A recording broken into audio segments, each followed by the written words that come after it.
नमस्कार, आप देख रहे हैं 99 न्यूज। आज हमारे साथ वैभव कुमार है जो सिविल सर्विस परीक्षा में 2023 में 151 स्थान प्राप्त किए हैं। सबसे पहले वैभव कुमार, आपको 99 न्यूज की पूरी टीम की तरफ से आपको बहुत बहुत बधाई। धन्यवाद। वैभव कुमार, आपका जर्नी कैसा रहा? आपको पहले अपने अपने दर्शकों को अपना जर्नी बताएं। जी, सिविल से परीक्षा के लिए मैंने अपनी जर्नी सितंबर 2022 से जॉब छोड़ के शुरू की थी। ये मेरा सेकंड अटेम्प्ट था जिसमें मैंने कोशिश की कि अच्छे से पढ़ के प्रयास किया जाए। तो मेहनत काफ़ी लगी पूरे जर्नी में। धीरे-धीरे करके मैंने काफ़ी चीज़ें सीखी क्योंकि देश के बारे में चीज़ें मुझे नहीं पता थी, तो ये सीखने में भी समय लगा और साथ में ये भी कोशिश करनी थी कि जब आप सीख रहे हैं तो इसको एक एग्ज़ाम है क्योंकि तो आपको एग्ज़ाम भी क्लियर करना है। तो उसके लिए भी कैसे परीक्षा में पढ़ाई करनी है, ये सब सीखना, समझना, ये पूरा प्रोसेस काफ़ी अच्छा रहा मेरे लिए और अंत में इतनी अच्छी रैंक आ गई तो काफ़ी खुशी हो रही है। अच्छा, आप ये यूपीएससी की तैयारी आपसे कब से स्टार्ट कर दी? देखिए, पहले जब मैं जॉब में था, तो जब मैंने सोचा कि ये परीक्षा दी जा सकती है, तो मैंने एक बार जो जनरल स्टडीज़ वाले सब्जेक्ट है, हिस्ट्री, ज्योग्राफी, ये सब की 2022 के शुरुआत में थोड़ी पढ़ाई कर ली थी कि एक बार रीड कर लेता हूँ जितने सब्जेक्ट हैं और एक अटेम्प्ट मैंने दे दिया। वो मैं क्लियर नहीं कर पाया प्रीलिम्स, बट मुझे समझ आ गया कि हाँ, अगर और अच्छे से पढ़ाई की जाए, पुराने प्रश्न देखे जाएँ, तो मैं ये एग्ज़ाम क्लियर कर सकता हूँ। तो इसी के लिए मैंने जब नौकरी छोड़ी, उसके बाद मैंने फिर तैयारी सितंबर 2022 से अच्छे से शुरू की थी। अच्छा, आपने ग्रेजुएशन में आपका क्या था? मैंने बीटेक किया है मैथमेटिक्स एंड कंप्यूटिंग से। अच्छा, चूँकि आप बीटेक किए हैं, तो लोग ज़्यादातर जॉब के लिए अग्रसर होते हैं। फिर आपने सर्विस के परीक्षा की तैयारी करना शुरू किया। आपको किसी ने कहा या आपने खुद शुरू किया? अ, जी, मैंने खुद ही से शुरू किया था क्योंकि जब मैं देख रहा था कि आगे मैं जीवन में क्या कर सकता हूँ, उसके हिसाब से मुझे लगा कि सिविल सेवा एक सही माध्यम होगा मेरे जीवन में आगे बढ़ने के लिए। इसीलिए मैंने इसे अपने से ही चुना था। अच्छा, कितना आपके आपके अलावे आपके और किनको सपोर्ट आपका कहेंगे कि सबसे ज़्यादा आपको सपोर्ट मिला?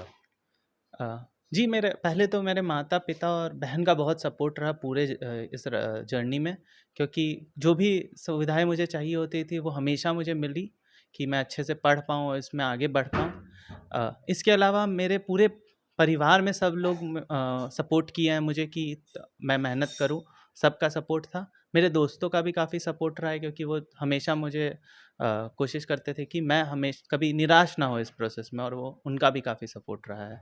अच्छा, जो आज का युवा जो तैयारी अब यूपीएससी का कर रहे हैं, उनको आप क्या कहेंगे कि किस रूप में तैयारी करना चाहिए? जो नए युवा इस तैयारी में आ रहे हैं उन्हें पहले तो कोशिश करनी चाहिए कि अपनी जो भी खूबी है वो भांप ले ताकि जब वो इस परीक्षा में आए तो उस खूबी पे काम तो करें ही साथ में उन्हें ये भी कोशिश करनी है कि वो दुखी ना हो जब उन्हें असफलताएं मिले कभी कि एग्ज़ाम में कम नंबर आ जाए या किसी चीज़ में मुश्किल हो क्योंकि ये पूरा रास्ता ही ऐसा है कि इसमें मुश्किल बहुत होती है बट अगर आप मेहनत करते रहें और दृढ़ रहें तो आप अच्छा कर लीजिएगा। अच्छा, आपने तैयारी यूपीएससी की कहाँ से की थी? जी, मैंने ऑनलाइन ही घर से की और ऑनलाइन माध्यम चीज़ों का कोचिंग के टेस्ट सीरीज़ और इन सब का सब सपोर्ट लिया था। अच्छा, यूपीएससी को जो तैयारी करता है, उसको ज़्यादातर दिमाग में आता है कि दिल्ली के श्याम मुखर्जी में जाना है।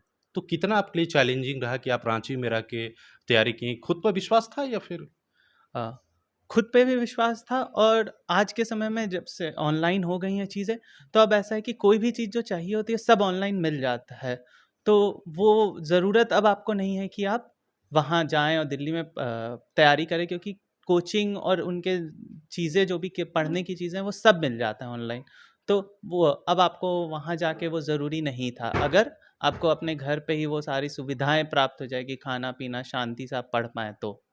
अच्छा, इंटरव्यू में जो आपको याद होगा सवाल, एक सवाल बताएँ ज हमारे दर्शकों को? अ, मुझसे देश की शिक्षा प्रणाली के बारे में बात की गई थी और पूछा गया था कि नई शिक्षा नीति आई है उस पे आपके क्या ख़्याल हैं? उस पे बात की गई थी और फिर वो पूछ रहे थे कि कोचिंग इंडस्ट्री के बारे में बात हुई थी कि कोचिंग इंडस्ट्री अच्छी है, उससे क्या फ़ायदे हुए हैं, क्या नुकसान, कैसे उसे बदल सकते हैं, इन सब पे बातें हुई थी।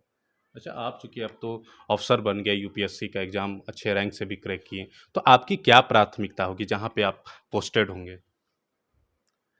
जी, प्राथमिकता तो यही होगी कि जो भी देश की पॉलिसी है, उसे एज़ अफ़सर हम जब जाएँ, तो उसे सही तरह से इम्प्लीमेंट करें ताकि लोगों की सबसे ज़्यादा भलाई हो पाए।